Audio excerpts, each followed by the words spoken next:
Welcome to another Hidden Hand production. In this one, we're going to be speaking on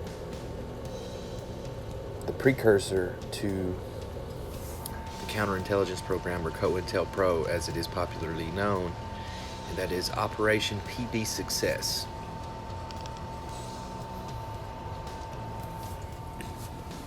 (1954) Guatemalan coup d'etat. This is Wikipedia.org. The 1954 Guatemalan coup d'etat, codenamed Operation PBSUCCESS, was a covert operation carried out by the United States Central Intelligence Agency that deposed the democratically elected Guatemalan president, Jacobo Arbenz, and ended the Guatemalan Revolution of 1944 to 1954. It installed the military dictatorship of Carlos Castillo Armas, the first in a series of U.S. blockaded authoritarian rulers in Guatemala.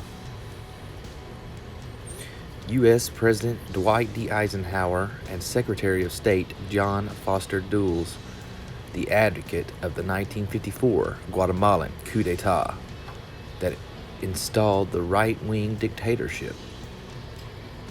Date 18 to 27 June 1954. Location Guatemala. Result rebel military victory. Jacobo Arbenz overthrown. Guatemalan revolution ended. Military junta assumes power. The Guatemalan Revolution began in 1944 after a popular uprising toppled the military dictatorship of Jorge Ubinco. Juan Jose Arevalo was elected president in Guatemala's first democratic election. He introduced a minimum wage and near universal suffrage and turned Guatemala into a democracy. Arevalo was succeeded by Arbenz in 1951, who instituted land reforms which granted property to landless peasants. The Guatemalan Revolution was disliked by the United States federal government, which was predisposed during the Cold War to see it as communist. This perception grew after Arbenz had been elected and formally legalized the Communist Guatemalan Party of Labor. The United Fruit Company, UFC, whose highly profitable business had been affected by the end to exploitative labor practices in Guatemala, engaged in an influential lobbying campaign to persuade the U.S. to overthrow the Guatemalan government. United States President Harry Truman authorized Operation PB Fortune to topple Arbenz in 1952. Although the operation was quickly aborted, it was a precursor to PBSUCCESS. Dwight D. Eisenhower was elected U.S. President in 1952, promising to take harder line against communism. The links that his staff members John Foster Dulles and Alan Dulles had to the UFC, the United Fruit Company, also predisposed them to act against the Guatemalan government. Additionally, the United States federal government drew exaggerated conclusions about the extent of communist influence among Arbenz's advisors. Eisenhower authorized the CIA to carry out Operation PBSUCCESS in August 1953. The CIA armed, funded, and trained a force of 480 men led by Carlos Castillo Armas. The coup was preceded by U.S. efforts to criticize and isolate Guatemala internationally. Castillo Armas' force invaded Guatemala on 18th of June 1954, backed by a heavy campaign of psychological warfare. This included a radio station which broadcast anti-government propaganda and a version of military events favorable to the rebellion, claiming to be genuine news, as well as air bombings of Guatemala City and a naval blockade. The invasion force fared poorly militarily, and most of its offensive were defeated. However, psychological warfare and the fear of a U.S. invasion intimidated the Guatemalan army, which eventually refused to fight. Arbenz briefly and unsuccessfully attempted to arm civilians to resist the invasion. Before resigning on 27th of June, Castilla Armas became president 10 days later, following negotiations in San Salvador. Described as a definitive death blow to democracy in Guatemala, the coup was widely criticized internationally and strengthened the long-lasting anti-U.S. sentiment in Latin America. Attempting to justify the coup, the CIA launched Operation PBSUCCESS, which sought evidence of Soviet influence in Guatemala.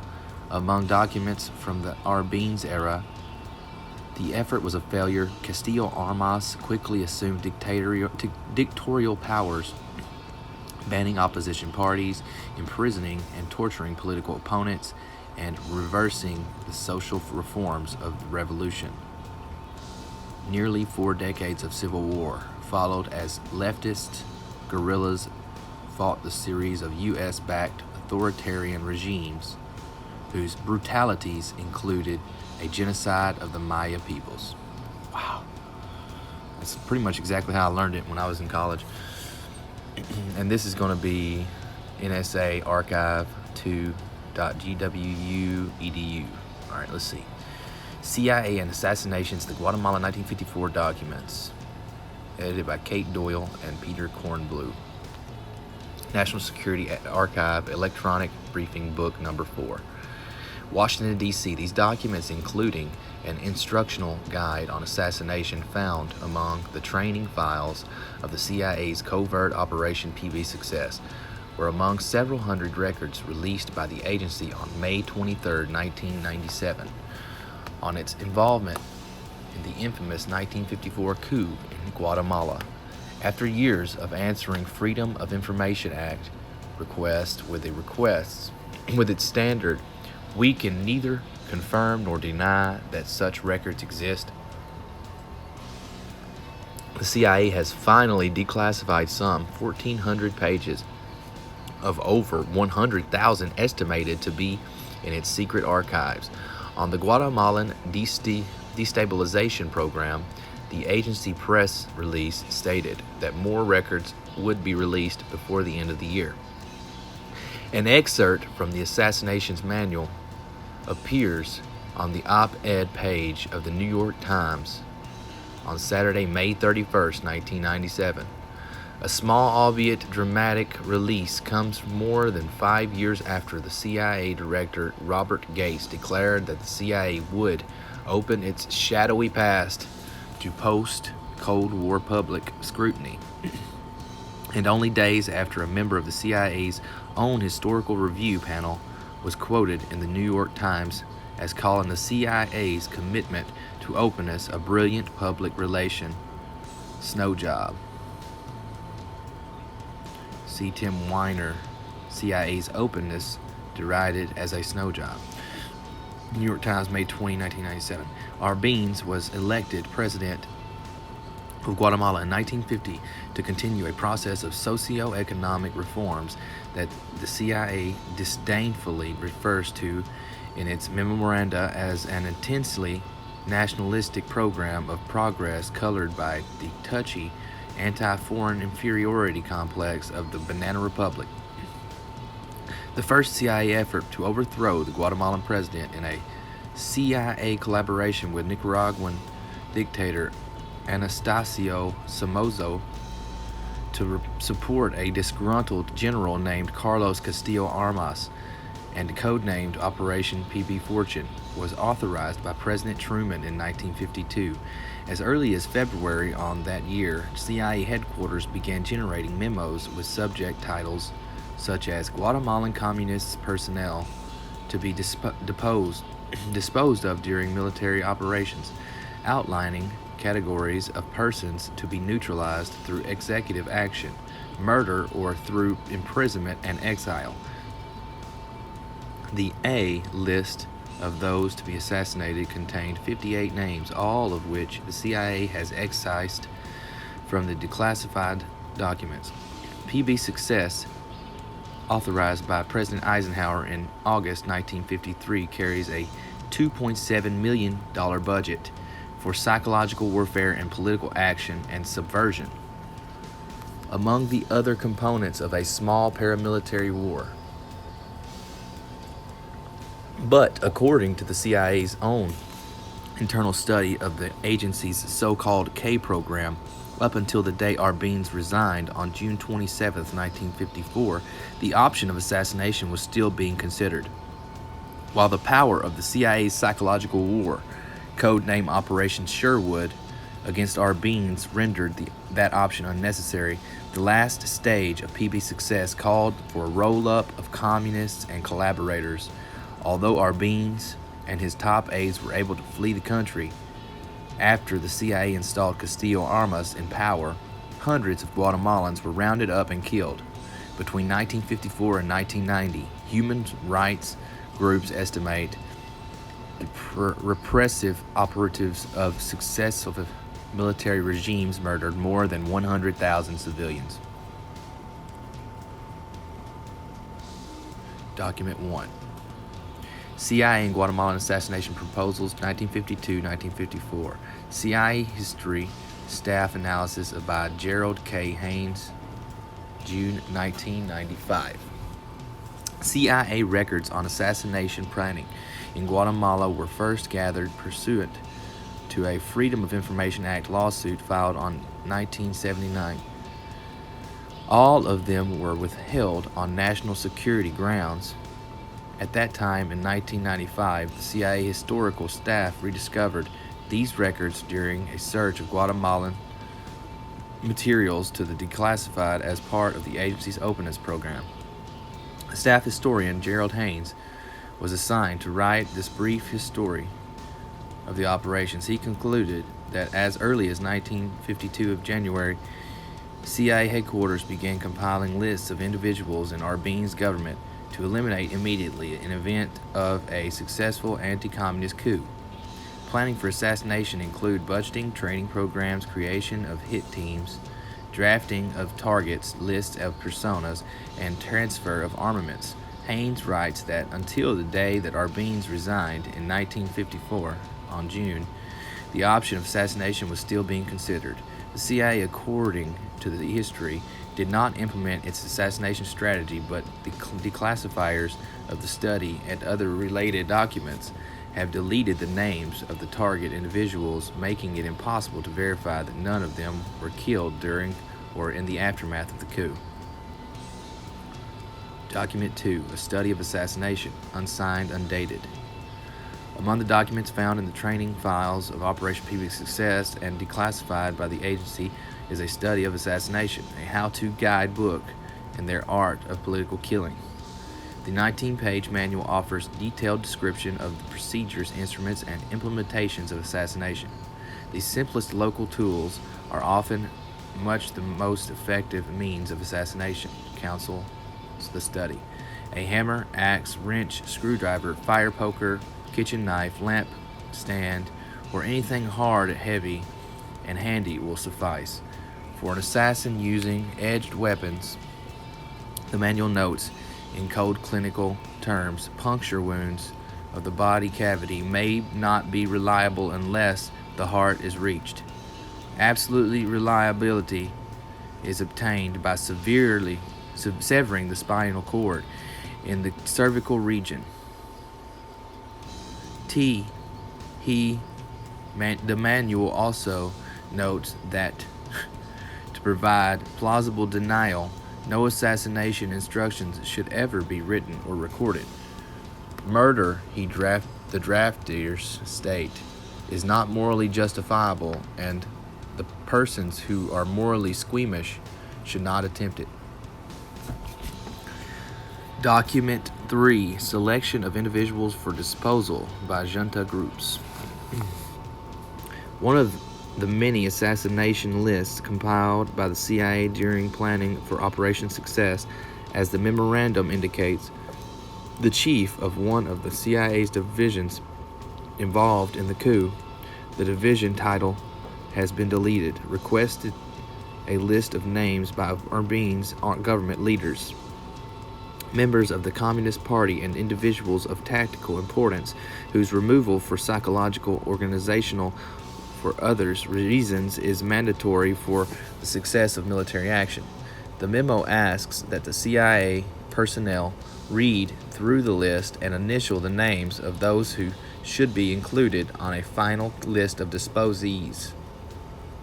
The list and the initials were names of all CIA officers appearing in the document has been withheld. A handwritten note attached on the bottom of the memo reads, "Elimination lists."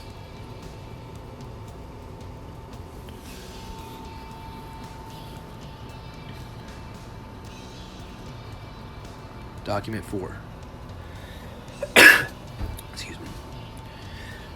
Mine always coming too. I'm so sorry about that. Guatemalan communist personnel to be disposed of during military operations of Calagares. Origin deleted. Undated. Another version of the assassination lists compiled by the CIA and Carlos Castillo Armas, codenamed Calagares. In the course of preparing for the 1954 coup, the names of the agency's intended victims were divided into two categories: persons to be disposed of through executive action, i.e. killed, and those to be imprisoned or exiled during the operation. Before releasing this document to the public, the CIA deleted every name, leaving only the rows of numbers to indicate how many people were targeted. Wow. Document 5. Operation PBSUCCESS, the United States and Guatemala, 1952 through 54. CIA History Staff Document by Nicholas Colither, 1994 excerpt. A narrative history of the CIA's role in planning. A narrative history of the CIA's role in planning, organizing, and executing the coup that toppled Jacobo Arbenz Guzman in June 27, 1954. Colither, now a diplomatic historian at the University of Indiana, worked on a contract for 1 year in the CIA, where he was given access to thousands of agency records and secret operational files in order to produce this overview. The result is a surprisingly critical study to the agency's first covert operation in Latin America, beginning with a review of the political, economic, and social forces that led to Arbenz presidency in 1951. The document is an intimate account of how Cold War concerns convinced President Eisenhower to order the removal of the democratically elected president by force. It also provides countless new details of a covert mission plagued by disastrous military planning and failed security measures. According to Colither, Operation Success barely succeeded. The CIA scrambled to convince the White House that it was an unqualified and all but bloodless victory. However, after Arbenz resigned, Eisenhower called the director of Central Intelligence, Alan Dulles, and his senior covert planners into a formal briefing of the operation. Colither's account now reveals that the agency lied to the president, telling him that only one of the rebels it had backed was killed. "Incredible," said the president, and it was at least 4 dozen were dead, according to the CIA's own records. Thus did the Guatemalan coup enter agency lore as an unblemished triumph, Colither explains, and become the model for future CIA activities in Latin America. In Guatemala, of course, Operation Success had a deadly aftermath after a small insurgency developed in the wake of the coup. Guatemala's military leaders developed and refined, with U.S. assistance, a massive counterinsurgency campaign that left tens of thousands massacred, maimed, or missing. That's our government, people. This is Google.com. A history must be, I don't know, that's an ad. All right, 1954, Colonel Castillo Armas takes power in Guatemala. Colonel Castillo